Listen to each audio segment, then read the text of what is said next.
Gorbatchev accepte un sommet avec Reagan et décrète un moratoire pour le déploiement des fusées soviétiques en Europe. Sommet de tous les indépendantistes en Guadeloupe, ils appellent la fin du colonialisme français.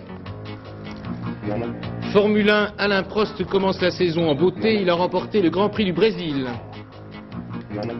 Cinéma, Claude Chabrol va nous donner la recette de son poulet au vinaigre qui sort mercredi.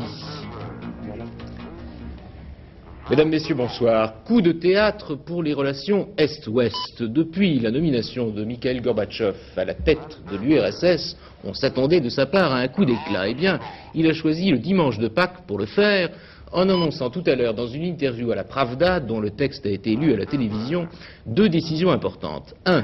Les soviétiques décrètent un moratoire jusqu'en novembre pour l'installation de leurs fusées pointées sur l'Europe. Et 2. M. Gorbatchev accepte un sommet avec Ronald Reagan. Alors voyons tout de suite, Mona Interman, il y a de nouveau dans cette proposition de M. Gorbatchev. Eh bien, écoutez, ce qu'on peut dire, c'est qu'il y a coup de théâtre, mais dans la mise en scène seulement. Car, au fond, pour dissuader les Européens de laisser installer sur leur sol des missiles américains, M. Andropov avait proposé un moratoire en 1982, annulé en 1983. La nouveauté de la proposition de M. Gorbatchev, c'est dans la manière où il présente les choses. C'est un formidable coup de propagande. M. Gorbatchev se présente comme l'homme du dialogue, comme un homme de bonne volonté. D'ailleurs, il accepte de rencontrer le président américain Ronald Reagan. Au fond, M. Gorbatchev place son image sur orbite. Il est meilleur acteur que ses prédécesseurs dans le même registre diplomatique. Car le chef du Kremlin ne dit pas que l'URSS va démanteler les fusées SS-20 déjà braquées sur l'Europe et qui, justement, avaient provoqué la double décision des Européens et des Américains en 1979. Il propose simplement de ne pas déployer de nouveaux missiles en Allemagne de l'Est et en Tchécoslovaquie par exemple. Or, de toute façon, le rapport de force est favorable aux soviétiques sur le théâtre européen. Alors justement, à propos de théâtre européen, le ministre des Affaires étrangères néerlandais va demain à Moscou. C'est peut-être pas un hasard parce que justement, dans ce pays, le problème se pose du déploiement des euromissiles. Oui, parce qu'aux Pays-Bas, on liait la décision d'installer des missiles américains à une décision soviétique. Et la logique soviétique est la même au fond, c'est le découplage des États-Unis et de l'Europe de l'Est. Dans le même temps, de l'Europe de l'Ouest, dans le même temps, M. Gorbatchev, qui n'a pas d'opinion publique, mais qui connaît le poids des opinions publiques à l'Ouest, prend sa décision, comme par hasard, au moment où il y a de nouvelles manifestations antinucléaires en Europe de l'Ouest. Il reste que même si la proposition n'est pas fondamentalement nouvelle, elle indique qu'il y a une volonté de négocier, il y a une ouverture, et justement, aux États-Unis, semble-t-il, cette même volonté existe. Le président Reagan, en tout cas, avait dit qu'il ferait de ce second septennat celui de la paix. Alors précisément, aux États-Unis, la première réaction officielle à cette proposition de M. Gorbatchev semble ce soir plutôt tiède, un peu sceptique. Le porte-parole de la Maison-Blanche, M. Larry Speakes, a dit tout à l'heure que pour ce qui concerne le gel du déploiement des missiles soviétiques, cela se traduirait de toute façon par un avantage considérable en faveur de l'URSS, de l'ordre de 1 à 10, de l'ordre de 10 à 1 plutôt, dit-il. Et en deuxième point, c'est-à-dire la proposition de sommet entre M. Reagan et M. Gorbatchev, et bien pour cela, il dit que ça confirme le désir des deux parties de se rencontrer, mais qu'aucune date n'est fixée pour le moment. Bien sûr, il est encore trop tôt pour imaginer les conséquences de cette nouvelle position soviétique. Nous les verrons sans doute se dessiner dans les jours et les semaines qui viennent, mais cette déclaration de M. Gorbatchev reste la grande nouvelle de ce dimanche de Pâques.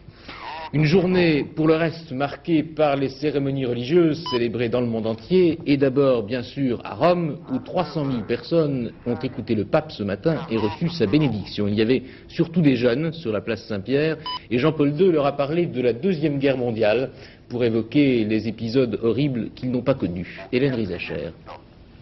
Le pape a rappelé l'Holocauste des Juifs, les camps de concentration, les massacres de dizaines de milliers d'hommes et la première bombe atomique. Pour Jean-Paul II, 40 ans après, malgré les engagements pris par les nations à cette époque, la paix est loin d'être affermie. Il y a trop d'endroits dans le monde aujourd'hui où la torture continue de faire d'innombrables victimes, où les droits de l'homme sont violés, où des millions d'hommes, de femmes et d'enfants meurent de faim et où la guerre sème la ruine, a déclaré le souverain pontife, qui dénonce aussi la course aux armements. Jean-Paul II a lancé un appel aux jeunes pour qu'ils créent de nouvelles structures inspirées par la vérité, la solidarité et la paix. Après son message, le pape a adressé ses vœux de joyeuse Pâques au monde entier en 45 langues différentes, avant de donner sa bénédiction Urbi et Orbi à la ville et au monde.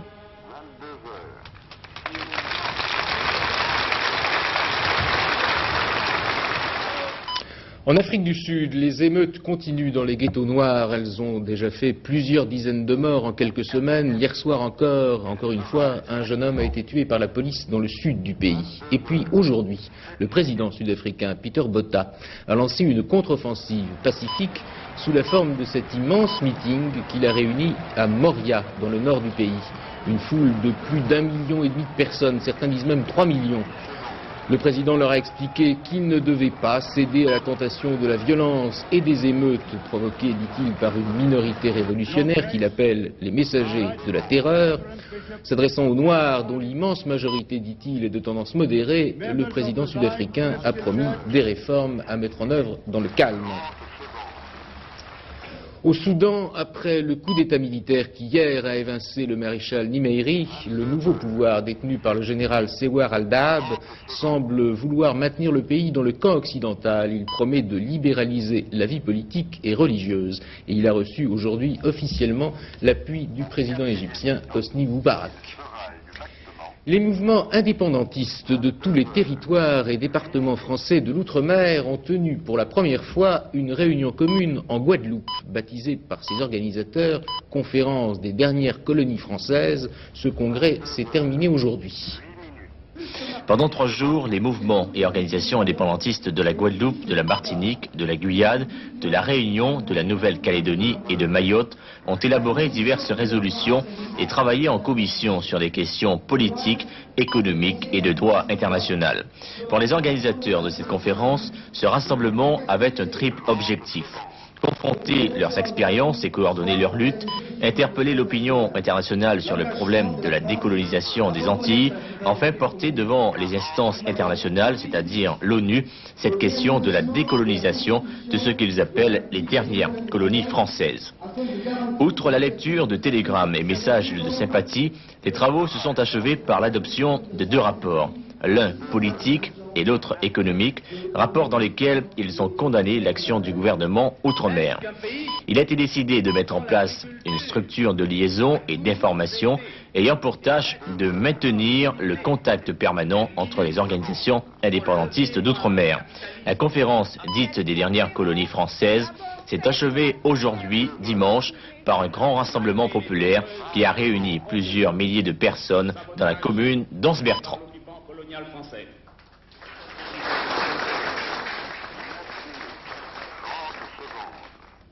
Sport, la saison de Formule 1 commence bien, très bien même, pour Alain Prost. Le champion français a gagné tout à l'heure le premier Grand Prix qui se disputait au Brésil, une victoire indiscutable pour le pilote et pour son écurie McLaren. Daniel Leclerc. Comme chaque année, le Grand Prix du Brésil a valeur de test. Il permet d'établir une première hiérarchie. L'occasion pour le Finlandais Keke Rosberg sur sa Williams de prouver qu'il n'a rien perdu de sa fougue. C'est lui qui est le plus rapide au départ devant la Ferrari de l'Italien Alboreto, le meilleur aux essais, et la McLaren d'Alain Prost dans son sillage. C'est une course par élimination, 2 petits tours et puis s'en va pour le Brésilien Nelson Piquet devant son public. Si Mansell fume, Rosberg est tout feu tout flamme. C'est déjà fini pour les 2 Williams. L'Autrichien Niki Lauda, triple champion du monde, n'a pas été lui non plus épargné par la malchance. Après plusieurs arrêts successifs, il abandonne. Devant, Alboreto ne sera un leader qu'éphémère. Il ne peut résister à la pression de la McLaren d'Alain Prost. La suite n'est qu'un long cavalier seul du Français. Comme en 1984, Alain Prost remporte le Grand Prix du Brésil, c'est déjà le signe que l'écurie McLaren entend bien poursuivre sa domination de l'an passé. Arnoux 4e, tombé 5e, Laffite 6e, c'est un jour de fête pour la French Connection. Quant à Alain Prost, il est déjà en route pour le titre mondial.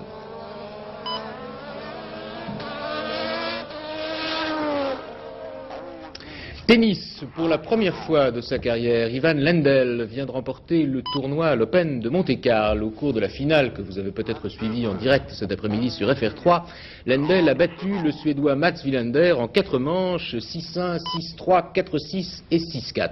Michel Drey. Mats Wilander, Ivan Lendl, en finale de l'Open de Monte-Carlo. C'était la 11e rencontre entre les deux hommes, chacun s'étant imposé à 5 reprises. Début de match difficile pour le Suédois Wilander qui, dans les longs échanges, perdait patience ou dans ses montées à la volée, se faisait contrer par un Lendl sûr de lui. Lendl gagnait les 2 premiers sets, 6-1, 6-3. Mais dans la 3e manche, Wilander jouait plus vite, prenait plus de risques pour gagner 6-4. Le match, un moment interrompu par la pluie, était relancé.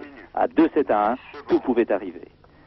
Mais Lendl maintenait sa pression, des retours fantastiques et quelques points à la volée lui permettaient d'obtenir une première balle de match, sauvée par Wilander.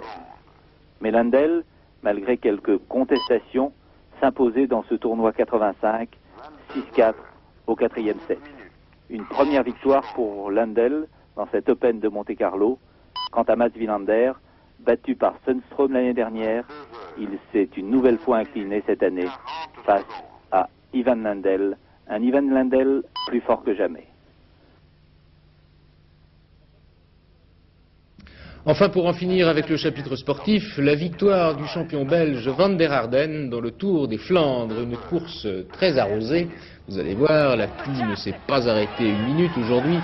Très difficile également, une course très difficile avec en particulier l'épreuve redoutable du mur de Gramont que l'on voit ici, qui est une côte particulièrement sélective. Et c'est là justement que Van der Arden a pu distancer ses 2 derniers compagnons d'échappée pour franchir l'arrivée avec une bonne avance. Parmi les Français, le premier à l'arrivée est en 19e position, c'est Thierry Barrault. Laurent Fignon était là aussi, mais il a dû abandonner après une chute. Cinéma, avec Henri Chapier, nous allons maintenant accueillir Claude Chabrol, dont le nouveau film sort mercredi, Poulet au vinaigre. Comme le titre l'indique et comme le confesse Chabrol, ce film appartient au genre du polar acide.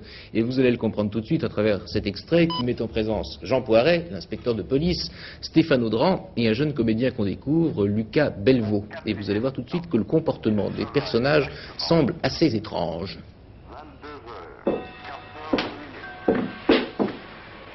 Oh là, c'est vieux, hein. J'ai parlé à Lavoisier, le notaire. C'est pas à vendre. Louis! Excusez-moi. Dites-lui de sortir, qu'il fiche le camp. C'est l'inspecteur de police, maman. Tu es avec eux ou quoi? Arrête. Vous travaillez, vous pouvez pas rester. Les gens sont bizarres en ce moment. Hier soir, le docteur Morasso dans son jardin.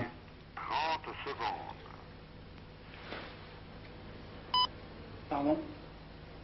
Il avait une attitude étrange.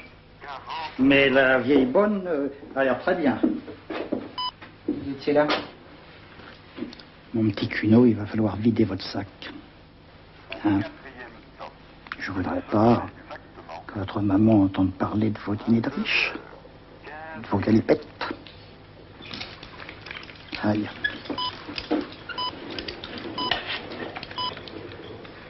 Fais-le partir, sans ça j'appelle ton père.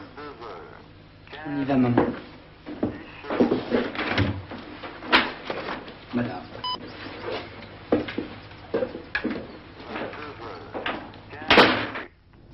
Claude Chabrol, il faut peut-être d'abord nous expliquer en 2 mots pourquoi ce titre. Est-ce que ça veut dire que vous assaisonnez la police avec acidité? Non, pas tellement. Ce qu'il y a, c'est que le poulet, bon, bien entendu, c'est un policier. C'est le policier lui-même qui est assez vinaigré. C'est-à-dire que c'est un de ces policiers qui ont un peu de sens de l'humour, quand même.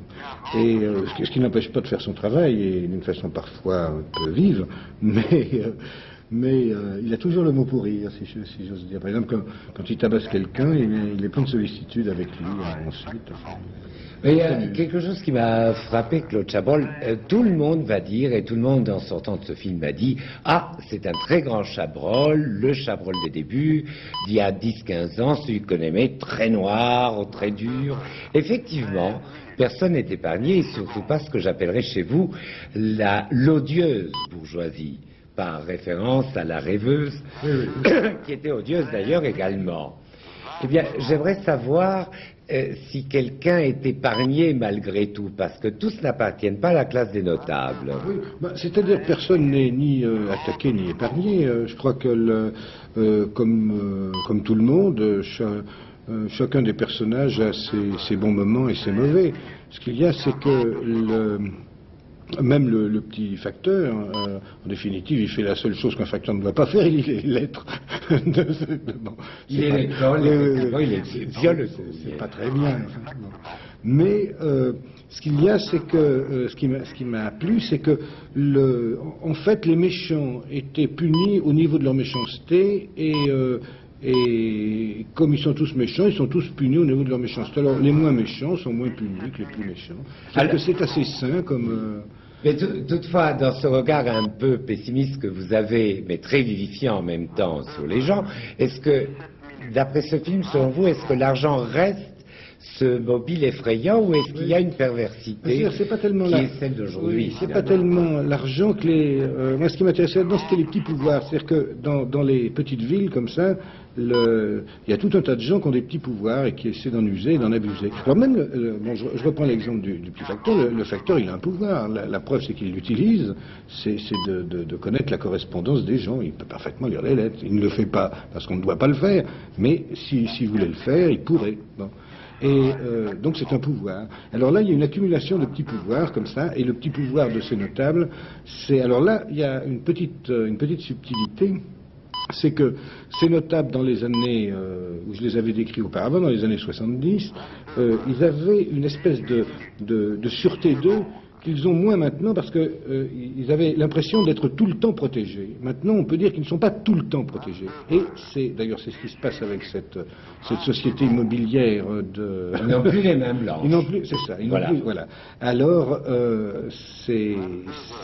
ça les gêne un petit peu et ça les rend un peu cafouilleux et c'est ce petit côté cafouillage qui m'a beaucoup plu. Merci Claude Chabrol. Je voudrais vous montrer quelques images d'un autre film qui va sortir en même temps que le vôtre mercredi. Celui-ci, c'est un documentaire qui vient d'être réalisé par Maximilien Schell sur Marlène Dietrich. Alors, beaucoup des documents qu'on y voit sont totalement inédits et sur les 2 heures de projection, nous avons choisi un petit extrait très émouvant où Marlène faisait ses adieux au public français. Ça se passait en 73, c'était le dernier des récitals, de la série de récitals qu'elle venait de donner à Paris. Regardez cet extrait.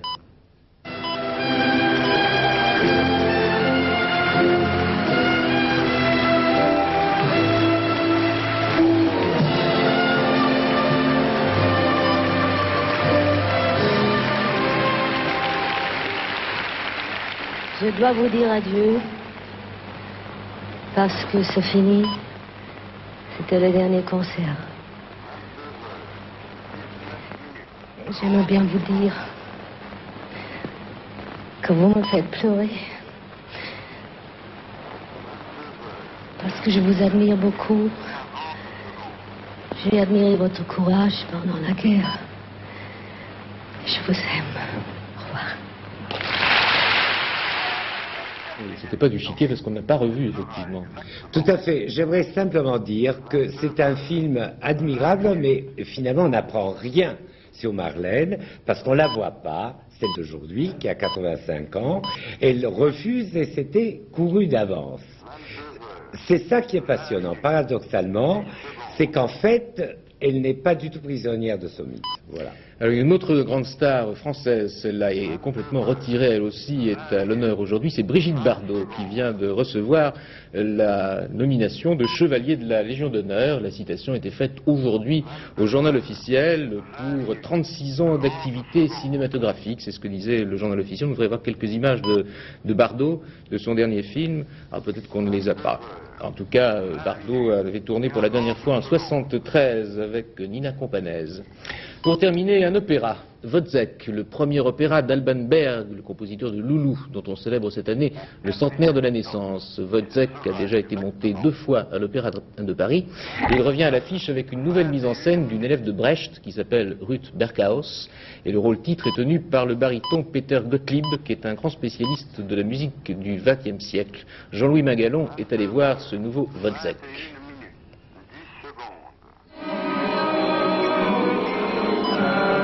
Wozzeck, un homme écartelé, divisé, digne malgré ou à cause de l'oppression, voilà peut-être l'image la plus évidente du personnage, telle que l'a dessinée la nouvelle mise en scène de l'allemande Ruth Berghaus à l'Opéra de Paris, dans les décors de Hans-Dieter Schaal. Les chanteurs ont eu parfois quelques peines à oublier la vision traditionnelle de l'œuvre, et en tout premier lieu Peter Gottlieb, qui interprète le rôle imposant de Wozzeck. Résultat, un compromis qui ne manque pas d'originalité. Der Doktor, das gesehen, Wozzeck, hat wieder gehustet, auf der Straße gehustet, gefällt wie ein Hund, ewig ihm dafür alle Tage 3 Groschen. Wozzeck est la victime de la société, est une victime totalement écrasée par la société, représentée par le docteur, donc la science, par le capitaine, donc, disons, la politique, le gouvernement, par sa femme, donc la famille, en somme, par tout le monde qui est autour de lui. C'est un souffre-douleur qui est un tout petit peu simplet et qui est amené à tuer par désespoir, parce qu'il est exaspéré.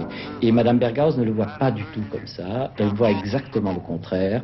Elle trouve que lui, il est le seul être sensé, que les visions paranoïaques qu'il a sont des vraies visions, donc ces éponges, ces choses qu'il voit, ces êtres surnaturels qu'il aperçoit partout, que personne ne voit, existent vraiment, et c'est les autres qui sont les fous parce qu'ils ne les voient pas. Et lui, il est le seul être libre.